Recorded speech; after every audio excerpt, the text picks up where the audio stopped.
Hello, and thank you for joining me on this disturbing journey of politics and all things it infects. In this video, we go over Putin's many direct threats to Europe and the US specifically of using nuclear warheads combined with the new missiles just tested. He claims they will go 9 times faster than the speed of sound, and how we just released our own that go 5 times the speed of sound. How long will it take a missile to reach Europe? We'll find out. China colluding with Russia and Iran, and Iraq isn't exactly our friend anymore thanks to Joe Biden. When we're going to talk about the stacks of cash Trump stopped from going to Iran, we were paying them not to make nuclear missiles. Now they are weeks away. And how strange is it that Putin just came back from visiting the very same country? We'll talk about who the Russian allies are. Well, I'll tell you right now, Iran, North Korea, China, and now possibly Iraq, all who refuse the new climate deal and who will do anything to keep their major economies of oil and gas alive.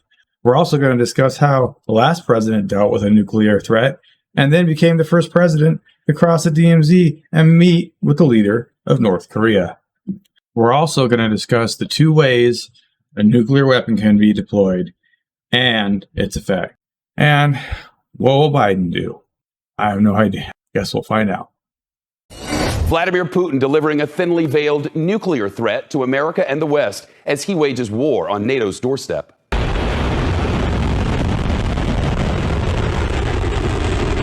In a provocative move, the Russian dictator overseeing the test launch of a new intercontinental ballistic missile that Russia claims can carry nuclear warheads anywhere in the world at hypersonic speed. President Putin boasting that the missile can evade any air defense system. Кто бы ни пытался помешать нам, а тем более создать угрозы для нашей страны, для нашего народа, должны знать, что ответ России будет незамедлительным и приведет вас к таким последствиям, с которыми вы в своей истории еще никогда не сталкивались. Мы готовы к любому развитию событий. China is threatening to retaliate if the U.S. punishes Chinese firms for doing business with Russia. That China would respond firmly and forcefully. Ukraine and state media today also called the U.S. the, quote, empire of lies. Policy, Xinhua, the agency, slammed Washington for suggesting China had prior knowledge of Putin's plans right around the time of the Beijing Olympics. In response to mounting Western sanctions, Russian President Vladimir Putin has now mailed vague threats of nuclear war. The biggest lesson that nations have drawn from this war is not depending on the United States. President Putin has ordered Russia's strategic nuclear forces to be placed on high alert. He says Western leaders have made aggressive statements about Russia, and he also says that international sanctions are illegitimate. A nuclear EMP, or electromagnetic pulse, is the electric shockwave triggered by a nuclear blast. It has the ability to fry every single electronic circuit in its range, destroying most devices unless they're shielded.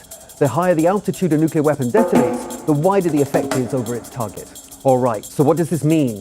It means once an EMP goes off, everything affected by it goes dark. Literally.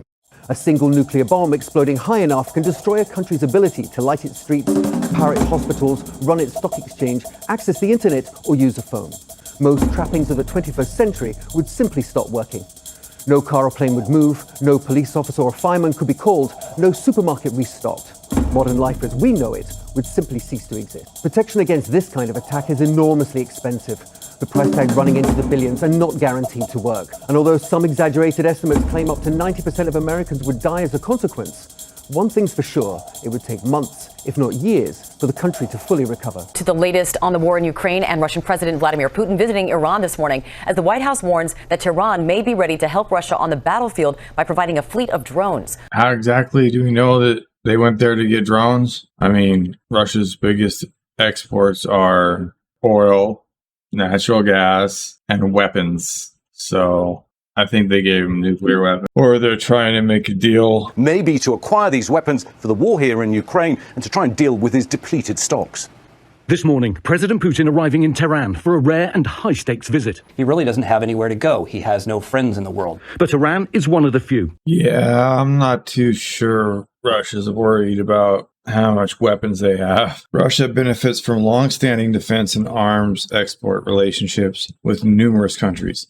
Many of these relationships originated during the Cold War.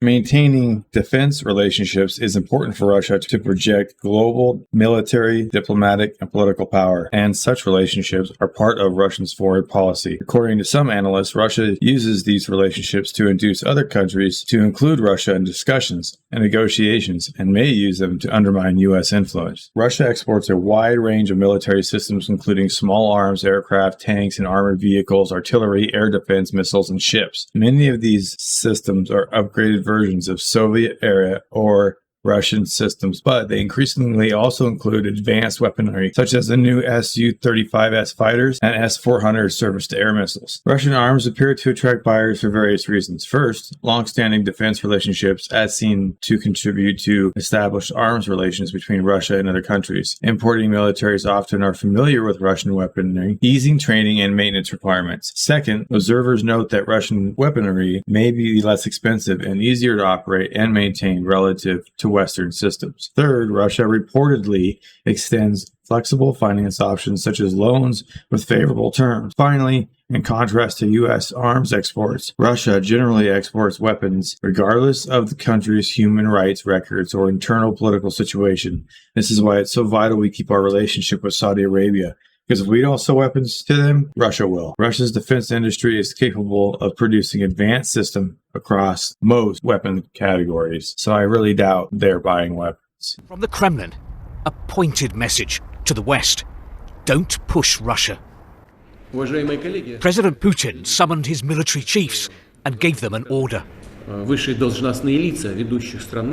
Top officials of leading NATO countries are making aggressive statements about our country. Therefore, I'm ordering the Minister of Defense and the Chief of the General Staff to put the strategic nuclear forces on special alert. He practiced a week ago, overseeing exercises of Russia's strategic deterrence forces. Typically unsubtle hints to America and NATO not to stand in his way over Ukraine. This is not Russia's war.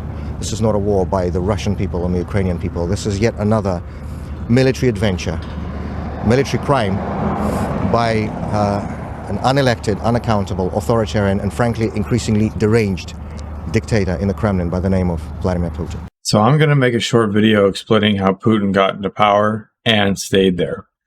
So watch for that.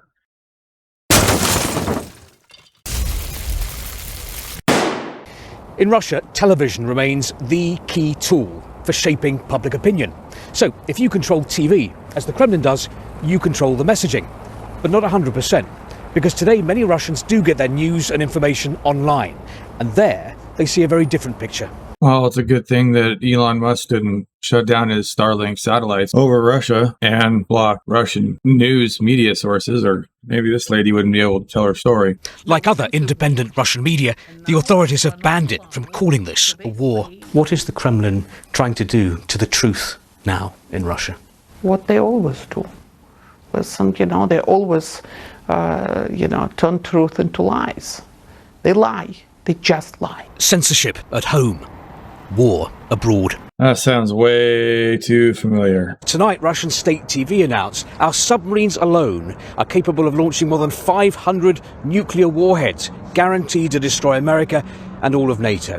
What's been the response to the suggestion that President Putin is putting his nuclear arsenal on standby? I have to say this announcement came as a complete shock to the United States, where the administration here learned about it only as Putin made that announcement publicly. One other thing, the UN is going to hold an emergency special session tomorrow to vote on a resolution condemning Russia. And to give you an idea of the significance of that, they've had only 10 similar sessions since 1950. Threats from Vladimir Putin to expand his list of targets if the U.S. and its allies send Ukraine longer-range weapons. With the U.S. set to deliver sophisticated longer-range rocket systems to Ukraine, Vladimir Putin today issuing an ominous threat. Warning the West that Russia would strike new targets. Well, Russia's Vladimir Putin is visiting Iran today for high-stakes meetings with leaders from that country, as well as Turkey's president. They're expected to discuss major issues from weapons to the war in Syria. And Michael specializes in defense strategy and U.S. foreign policy. So it's great to have you here. What exactly is the purpose of Putin's meeting with Iran's president? Buying weapons. In chaos, there's opportunity. Part of the world, the Middle East. I want to go back to the fallout from President Biden's trip to the Middle East, Michael. The what he told the American people, he said, about Jamal Khashoggi's killing and about his belief and who was responsible for that. The president stands by his account. The foreign minister of Saudi Arabia said he didn't hear it, and maybe he didn't. And I would add, more critically, that the very first agenda item on the president's list when he sat down with the crown prince and other Saudi officials was Jamal Khashoggi. I think that is complete bullshit. If you saw how Biden got off the plane and was Mr. Uncle Joe again, fist bumping people and acting all, like he did when he was Obama's vice president, and then you see how he acts at home, there's two different versions of him.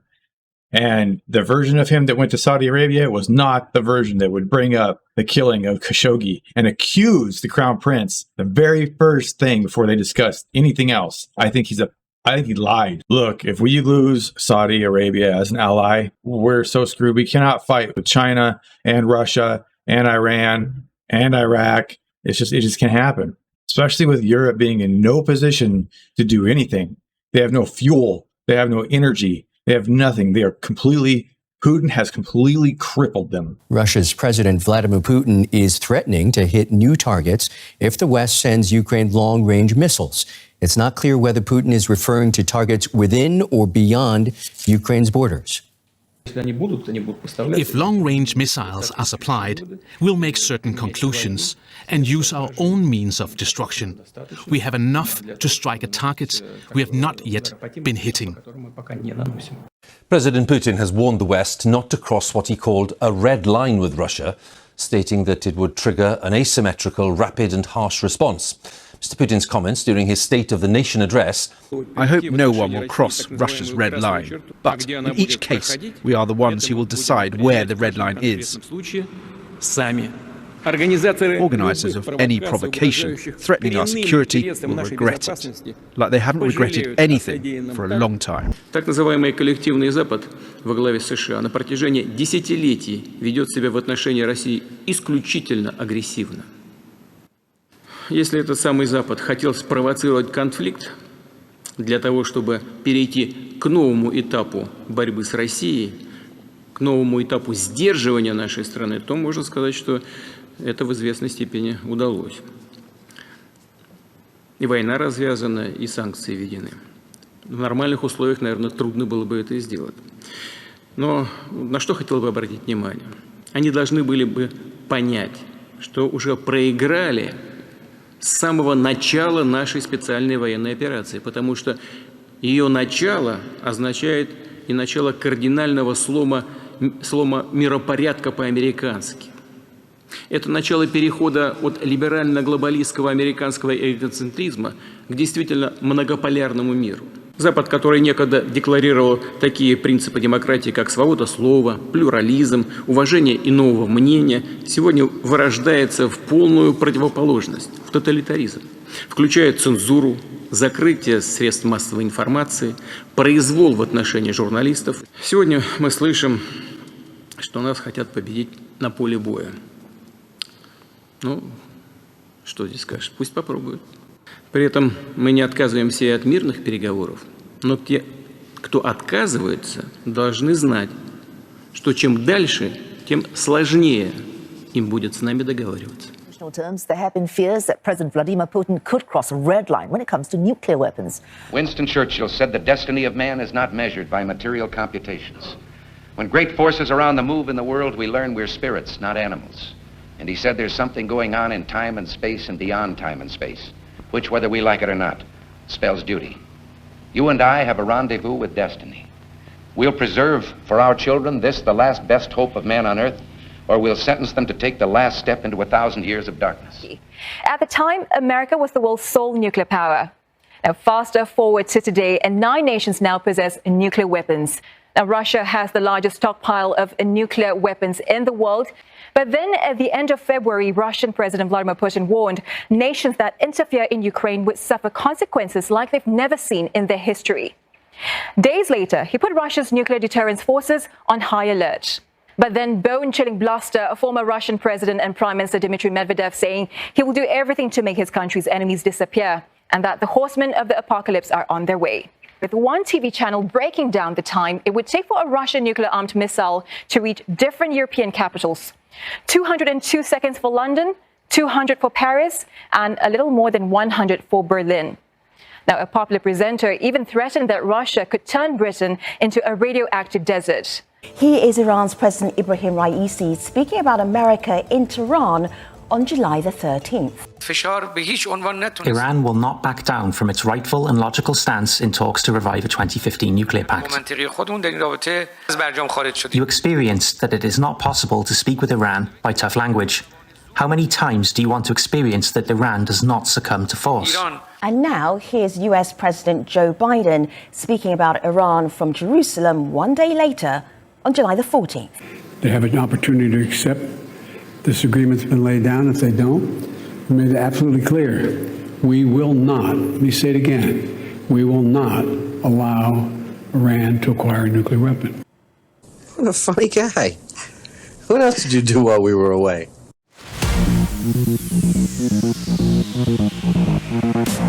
Okay, so now we know that the nuclear threat is very real. Not only has he threatened the EU, but the United States specifically.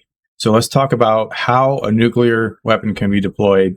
There are two different ways, and there's one that I think is most likely to happen, if it were to happen at all. In 1962, the US government launched a 1.4 megaton bomb from Johnston Island and detonated it 400 kilometers above the Pacific. The detonation generated a giant fireball and created a burst of energy called an electromagnetic pulse, or EMP, that expanded for over 1,000 kilometers. EMPs can cause a power surge, damaging electronic equipment in the process, and this one was no different. Across Hawaii, streetlights went dark, telephones went down, and navigation and radar systems went out. Not to mention the 6 or so satellites that failed. And all this came from a 1.4 megaton bomb. Tsar Bomba, which was the largest nuclear bomb that was ever detonated, was 50 megatons. So what would happen if we detonated that above the United States? For starters, there's no atmosphere in space, so there would be no mushroom-shaped cloud. Instead, you'd get a blinding fireball 4 times the size of Starfish Prime's. And if you look directly at it within the first 10 seconds, you could permanently damage your eyes. Satellites wouldn't be safe either.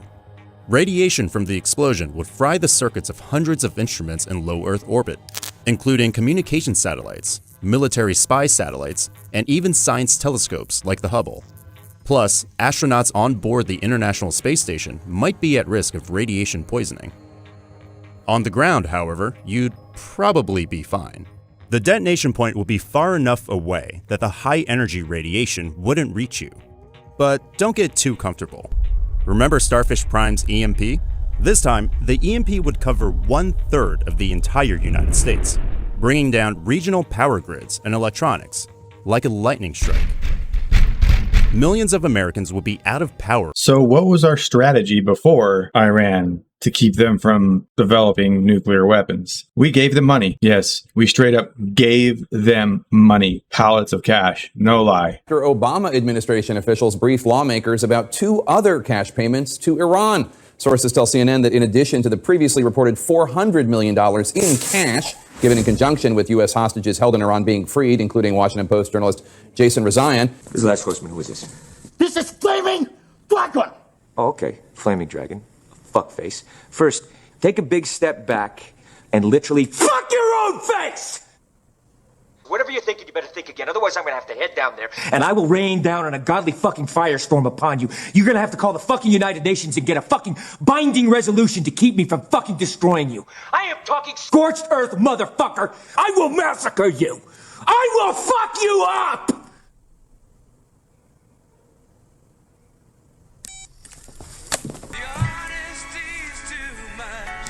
Les Grossman. We not get money yet. Price now 100 million. You pay now or tomorrow sign. Great. I got a better idea. Instead of 100 million, how about I send you a hobo's dick cheese? Then you kill him. Do your thing. Skin the fucking bastard. Go to town, man. Go to town. No. In the meantime, and as usual, go fuck yourself. No. We don't negotiate with terrorists. Should that exchange be made? Should that kind of a swap be entertained with terrorists? You know our policy on that, Michael. We don't either negotiate or make exchanges or pay ransoms. Deputy Secretary of State Tony Blinken acknowledged that no one can guarantee that none of the cash payment will end up funding Iran-backed terrorist groups. Critics say the transaction is tantamount to ransom, encouraging future hostage take. 2 additional cash payments totaling $1.3 billion were made, as first reported. By sending the signal that hostages are a legitimate means of securing concessions from our government, the Obama administration has put countless American lives at risk through this payment, as Rubio wrote in today's Tampa Bay Times. Because a tape was made and the money coming off, I guess, right? That was given to us, has to be, by the Iranians. And you know why the tape was given to us? Because they want to embarrass our country. I mean, who would ever think that they would be taking all of this money off the plane and then providing us with a tape? It's only for one reason. And remember when Joe Biden sent pallets of cash to terrorists in Iran? Well, President Trump got us out of the disastrous Iran nuclear deal, and Qasem Soleimani is gone. The US State Department admitted for the first time that a $400 million cash payment made to Iran, ordered by a tribunal, was withheld until 4 US prisoners were released. The men were released in a prisoner exchange following the 2015 deal on Iran's nuclear program.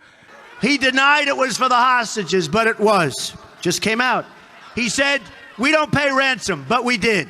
He lied about the hostages openly and blatantly. Since its first day in office, the Biden administration has argued the best way to prevent Iran from obtaining a nuclear weapon is through diplomacy, instead of through the Trump administration strategy known as maximum pressure. Well, it seems that some might disagree. For a year and a half, European and Iranian negotiators have met in Vienna for more than 8 rounds, with the U.S. participating indirectly. The U.S. participating indirectly? The U.S. would lift hundreds of sanctions the Trump administration reimposed when it withdrew from the deal in 2018. Relief would Iran get? One analysis by an organization that, of course, opposes you re-entering the deal says Iran would gain access to tens of billions of dollars of central bank assets that are currently frozen and be able to sell tens of billions of dollars more of oil. Iran is only a handful of weeks away from having enough fissile material for a bomb.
Он способен молниеносно ответить всем, кто решит посягнуть на наш суверенитет и свободу.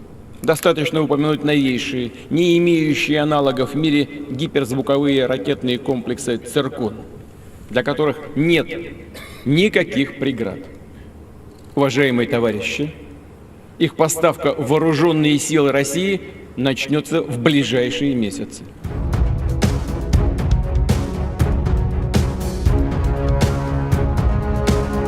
U.S. completes test of hypersonic missile that travels 5 times the speed of sound. Latest test reportedly took place several weeks ago, April 5th, 2022. Putin stated his new Zircon missile is capable of flying at 9 times the speed of sound and has a range of 620 miles. Remember, Russia's literally a stone throw away from Alaska. But again, I don't think that's the biggest threat. He claims his missiles can go 600 miles. Well, you remember from what we watched earlier?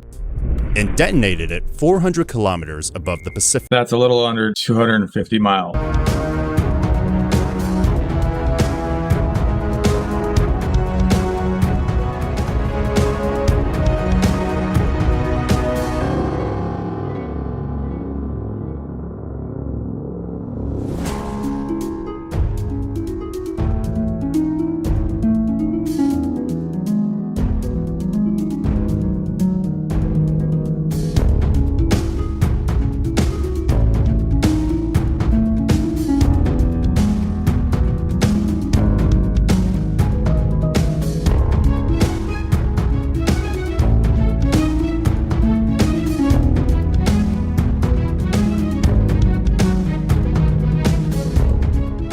This truly unique weapon will strengthen the combat potential of our armed forces, reliably ensure Russia's security from external threats, and will force all who are trying to threaten our country in the heat of frenzied, aggressive rhetoric to think twice.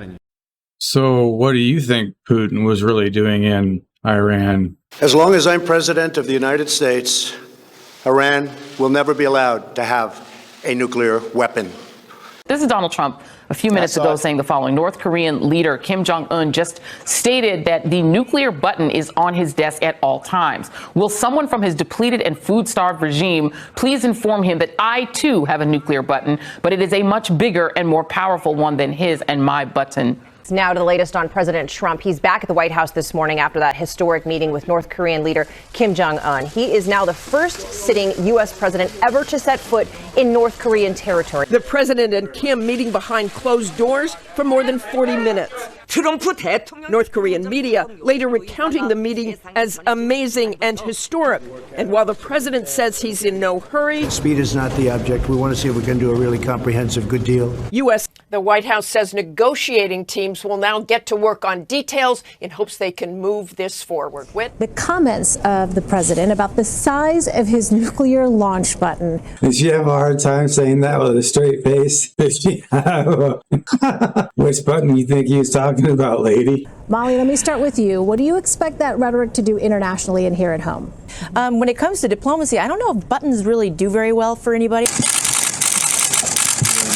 Instead of calming things down. Oh, clearly we should have sent you there instead. And, forwarding this idea of perhaps a South Korea, North Korea conversation at the border. Donald Trump may have inflamed things. We have two maniacs with nuclear warheads bragging about who has the bigger button. It's a disaster. Stop! That button launches all of our nuclear missiles. Well, then which button gets me a latte? How big is your button? Button size and button performance. He said button performance, and she's like, what the fuck did you just say? And it's all about who's got the bigger button. when it comes to big buttons, comes to bragging about the size of your nuclear button, it might be wise to.